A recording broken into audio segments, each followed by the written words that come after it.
we present I'm Sorry I Haven't a Clue, the antidote to panel games.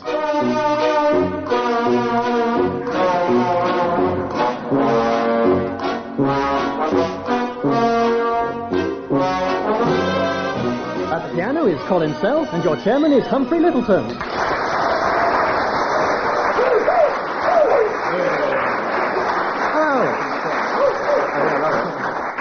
Hello and welcome to the show, which has become an institution. And as it's lights out at 10 o'clock, I better introduce the inmates to you very quickly now. Barry Crowler and Graeme on my left. Willie, Rushton and Tim Brooke-Taylor on my right.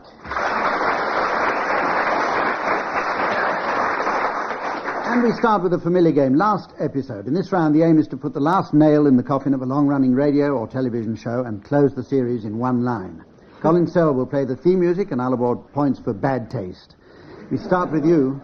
We'll give you 10 points in advance, Tim Brooke-Taylor.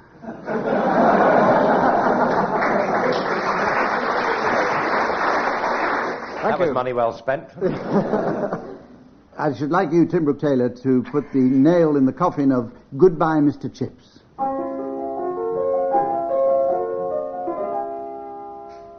Oh, you wanted Mr. Chips fired. I thought you said fried.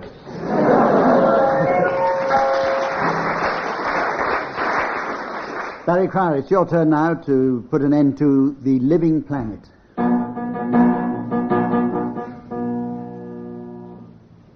This used to be an area covered with quicksands, but now it's...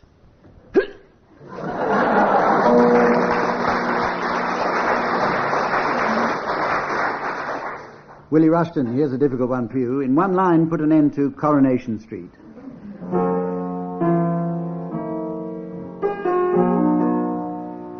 We regret to announce the cancellation tonight of Coronation Street due to a cock-up at the White House. Ronald Reagan has sent the entire U.S. Marine Corps into Grenada.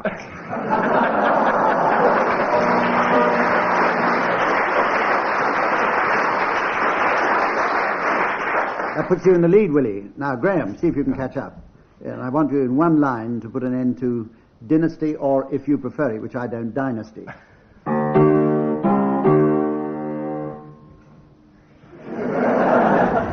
Look out!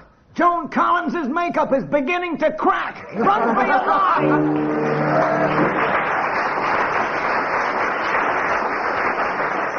And I prefer dysentery. This is the point where I flick through yellow pages and choose the profession for which our teams will provide appropriate guests at their annual ball. Will you stop me as I flick through now, please?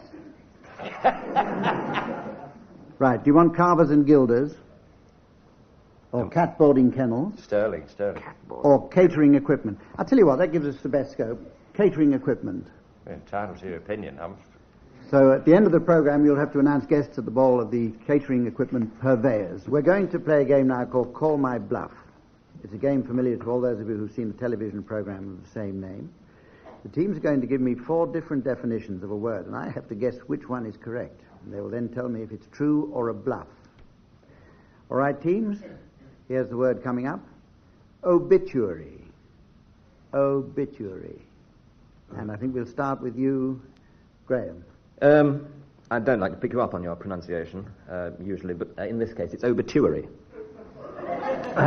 An obituary is actually a phrase or sentence whose meaning is the complete opposite of what it seems to be. So, for example, if President Reagan says that the sighting of missiles in Britain will safeguard the future of Europe, that is an obituary. Cheering. True. Okay, let's hear your definition, Tim. It's an Irish word, obituary. Irish actors, actually, make jokes about each other a lot. I remember hearing one Irish actor saying they can't even get the knock-knock jokes right. He tried it the other day, and he went, knock-knock, and the other one went, I can't hear you, I've gone out. And the actual expressions in Ireland, putting someone down behind their back, that's what it is. It's...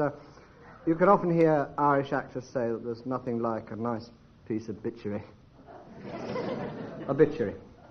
Irish. Obituary. Obituary. Obituary. I like a nice bit of obituary. It's very like the English word bitchery. Isn't it? Particularly with your Irish accent. Okay, then. Or K, as we say over here.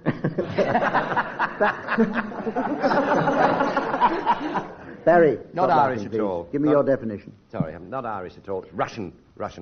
Orbit Yuri. Gagarin, the first Russian astronaut who orbited the Earth in 1961. His name's nearly an anagram of Niagara. But just falls short. But he orbited the Earth at 30,000 kph, which means Khrushchev's piles hurt, which is why he banged his shoe at the United Nations. But he was born in Smolensk in 1934, son of a collective farmer, married a tractor. They didn't have any children because he left the handbrake on, and became a pilot in 1957. He got the series, and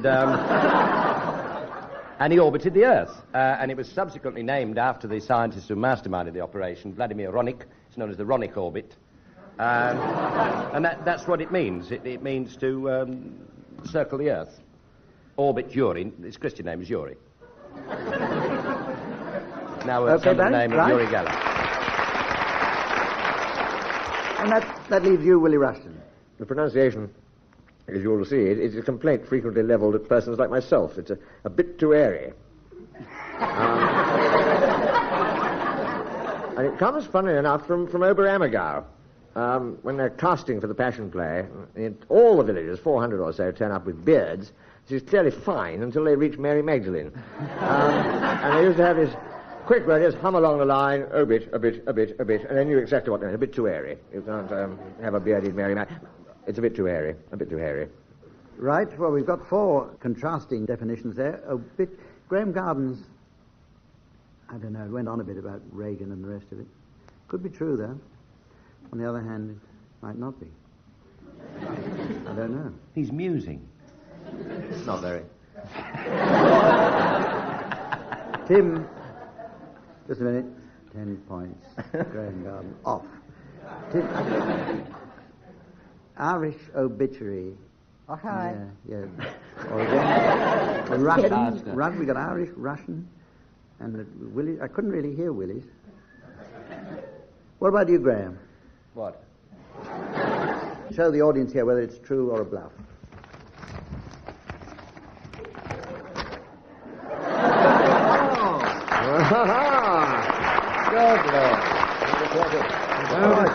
I could have sworn it was you. Right, well, who has the true definition?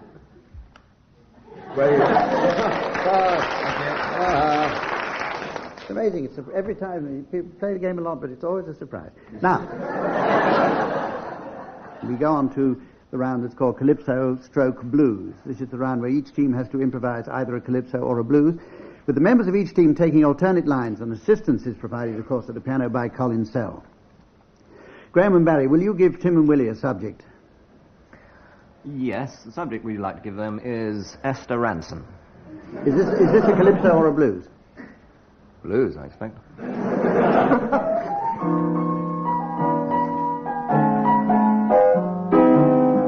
Well, I woke up this morning. Esther Ranson opened up her mouth like the doors of an electronic garage. Heaven knows I sit on the strange new minces inside. Yeah. I do not wish to disparage.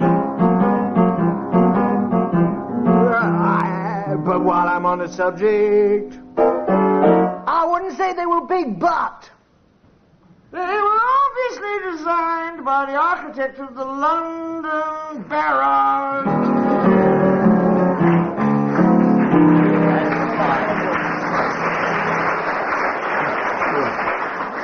Quite giddy. Thank you. Pearly teeth. Dead ethnic, that was. Tim and Willie, will you give... Half right. Will you give... Tim and Willie, you have to give Graeme and Barry their title. Is this a blues you'd like them to sing? It's a blues. And the subject is... we would like the French agricultural policy blues.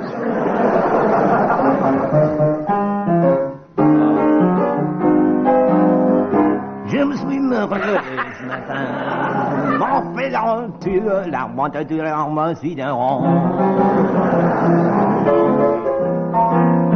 Ah oui.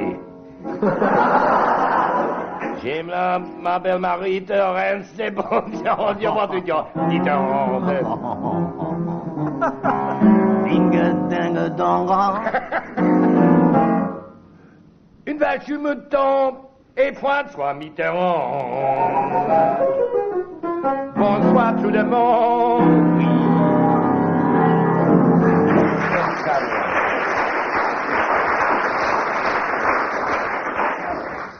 Bis.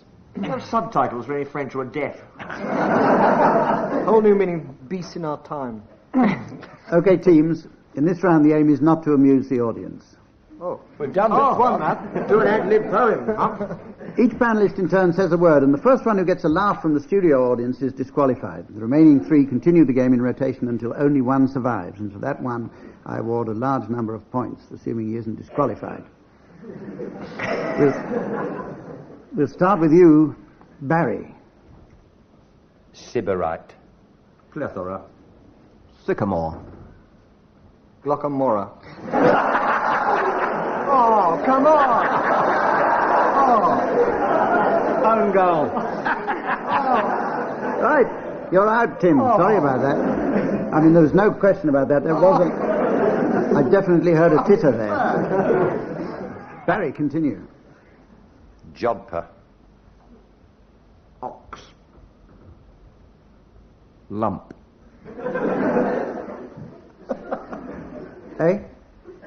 I didn't hear a thing. Nor did I. Willie? Rhubarb. Hubris. Stencil. Bent. Ink. Disqualify.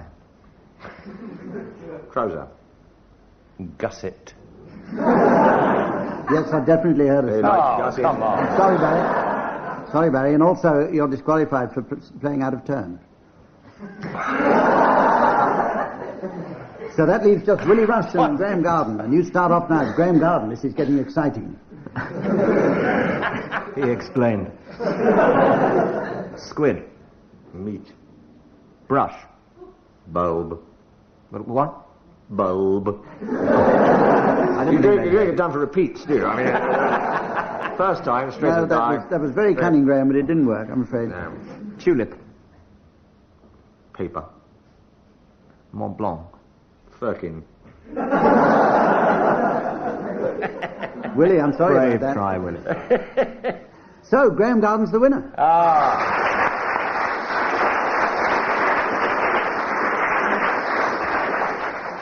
Hasn't had a laugh all night. Now we go on to the connection quiz. This is like Mastermind, except it's played with a more uncomfortable chair. I'm going to give each contestant a set of objects or people, and he has to tell me what the connection is between them. And incidentally, these are all taken from an old book called the British Book of Lists. So they're all completely genuine, and that's no joke. Tim, here's your list. I want the connection between diarrhea medicine. How do you spell medicine? He's in a hurry.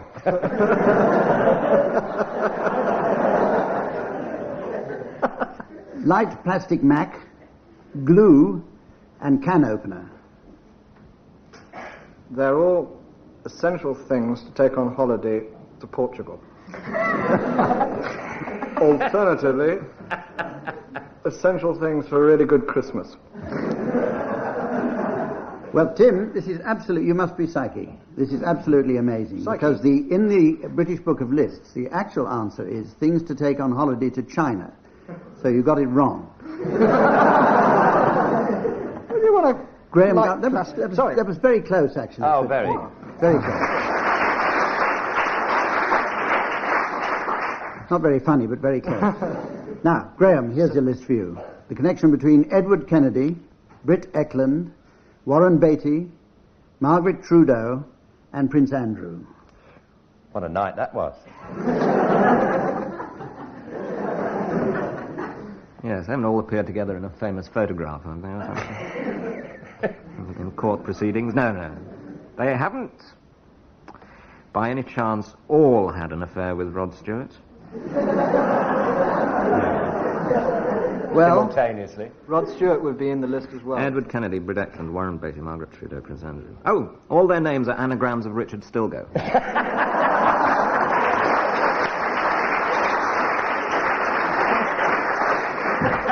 actually, your Rod Stewart answer got nearest because it might well be implicit in the actual answer in the British Book of Lists, which is that they're the most gossiped about people. Would you believe that? How do you know? Say no more. Willie Rushton, here's the list for you. Charles Dickens, Adolf Hitler, Noel Coward, Charlie Chaplin. It's very nearly the back four for Stockport County.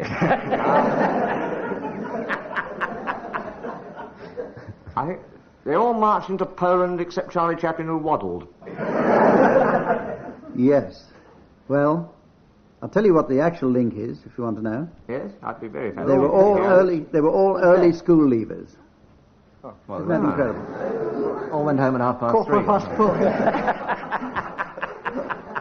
It leaves only you, Barry. Here's an intriguing list. Men with pipes, rabbis, cyclists, and Italian drivers. All accepted immediately into the SDP. Wait a minute. Most men tend to smoke a pipe on the right. Italian drivers drive on the right. Cyclists, continentals of that ilk, would ride on the right. And most rabbis... Well, I can't say that, can I really? They live longest. Not No, quite. it can't be Italian drivers, can it? Do you want me to tell you? Oh, yes, Very more than intriguing. life itself. Well, they're on the cabbies' hate list. Those four are top of the cabbies' hate list. Funny thing, I can Rabbis? They never leave a tip. Yeah, you never know when they'll... There'll be letters. You remember the old song, Run, Rabbi, Run, Rabbi, Run. Dark out. Kick in Kingston. That Those was of you slower. listening at home will be wondering about the score. We go on to travel brochure jargon. This is the round which, as I've just said, is called travel brochure jargon, and it concerns those brochures which are regularly shortlisted for the Booker Prize for Fiction. So I want you to give me some examples, teams, of travel brochure jargon, and then tell me what it means. And let's start with you, Tim. Special holidays for the 18 to 30-year-olds. So you fancy a bit, do you? Barry. In this hotel, you can all go down to breakfast together. The floor will probably collapse. Willie. Blank is a lively little village. Means there's a gramophone in the only taverna. Right, Graeme. Yes, palm-fringed beach means surrounded by beggars.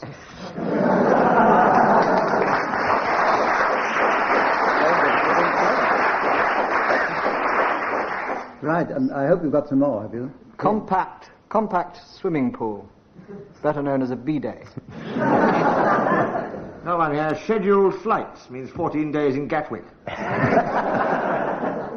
Staggering views, the local wine's dodgy. Demi-pension, half the hotel isn't built yet. Sun-drenched means one way or the other we'll get it right. Your host, Herr Knockenbacher, is a great Anglophile. He wasn't actually a member of the SS. Plenty of nightlife. Watch out for the cockroaches. We would strongly recommend hiring a car. You are 103 miles from the nearest laboratory. Stone's throw from the beach, Mick Jagger once vomited from the top balcony.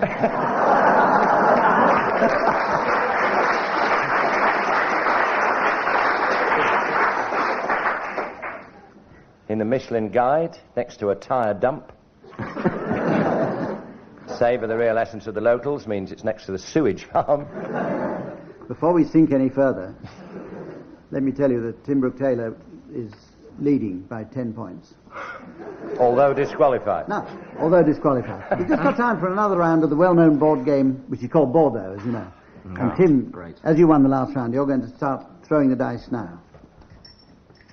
Sound effect. Hang on. Let me just roll my own, please. Well, passing it to you. I thought we'd make it It's easy. illegal, You can roll isn't the it? dice, but I'll just roll my own. 6. Oh, there you go. Take a chance.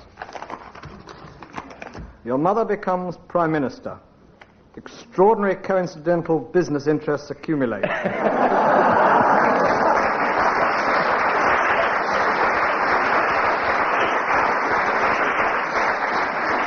Mm-hmm. Okay, Barry, your throw.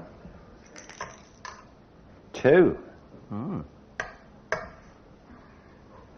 You meet Dolly Parton. Dip into community chests.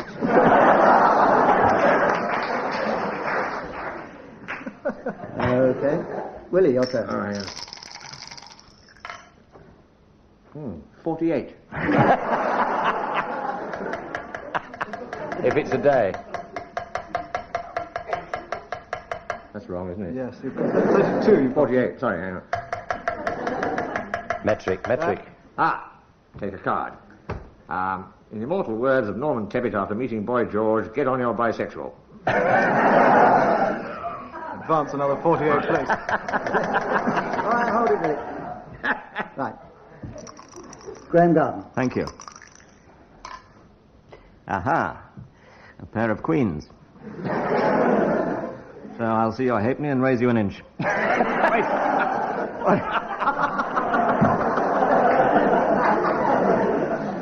I've got to pick a card as well. Even better. Radio 4 died today. No one noticed. Go straight to jail. Right. And I've got a card here which says you're disqualified. Oh. Graeme Garden. So everybody's disqualified on that one. So let's go on hurriedly to tag wrestling. Oh. This is your favourite game, I know. In this round, I give each team the payoff of a story, and I shall then start one of you off telling a story to fit your punchline. And then when I feel like it, I shall press the buzzer, and a member from the opposing team will have to take up that story, but make for his team's punchline. Here are your punchlines, team. Barry and Graeme. Yours is Norman downed 2 more pints, then flew home from the transfusion unit. Got that? Right, Tim and Willie. Willie Whitelaw finally reached the top of the Butter Mountain, but it collapsed beneath him. Well, you start, Graeme. I'll start, right. Transfusion. It was a dark and stormy night. Well told. I tell a lie. It was a sunny morning on the continent when Willie Whitelaw got out a spanking new walking stick and set off for a walk. Spanked a couple of peasants. Short, sharp, sharp. And wandered off to a lovely holiday, but it's nothing to do with Willie Whitelaw, this story. Sheep. No. I don't do bird impressions.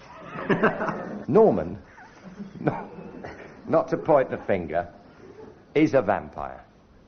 It's known in the village. We don't talk about it in the pub.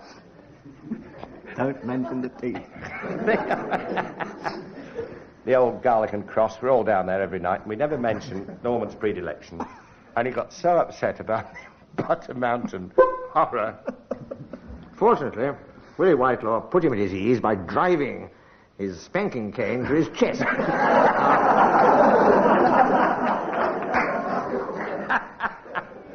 Pulled it out again, and finally reached top of the Butter Mountain, but it collapsed beneath him, alas.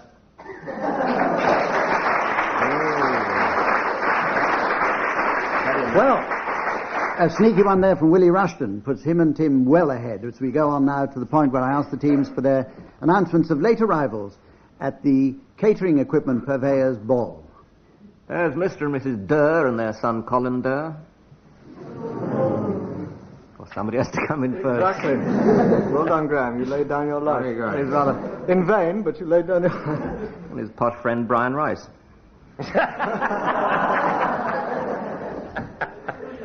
With his Chinese chef friend who talks a lot, known to us all as Jabberwocky. Well, the caterers would like to thank the Dessard family for the loan of the marquee. Yeah. Oh, there's Sylvia Salva. The Immix family and their daughter Madge. Bit of sad news. Mr. and Mrs. Glove dropped dead on their way here, but we are happy to welcome the orphan Glove. His nanny, the orphan cleaner. And their pet, the eye-level gorilla. Mr. and Mrs. Q Equipment and their daughter Barbie. Ah, there's Reg Eulo 5. Oh, he's gone out again. Talkative member of the Seven family, Gas Mark 7. And there's Mr. and Mrs. Pladle and their daughter Sue Pladle. Oh, that was the ladle I saw you with last night. She's come with Stuart Prunes. Oh, she's going. That was no ladle, that was Des Ertspoon. I've got one here about a master baker, but I don't think I'll do it. At which point, ladies and gentlemen, You'll go blonde.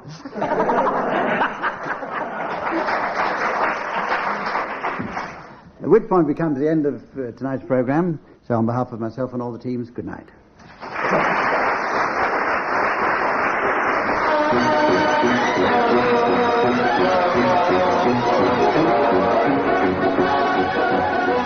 Barry Cryer, Graeme Garden, Tim Brooke-Taylor and Willie Rushton were being given silly things to do by Humphrey Lyttelton, with Colin setting some of them to music. The programme was produced by Paul Mayhew-Archer.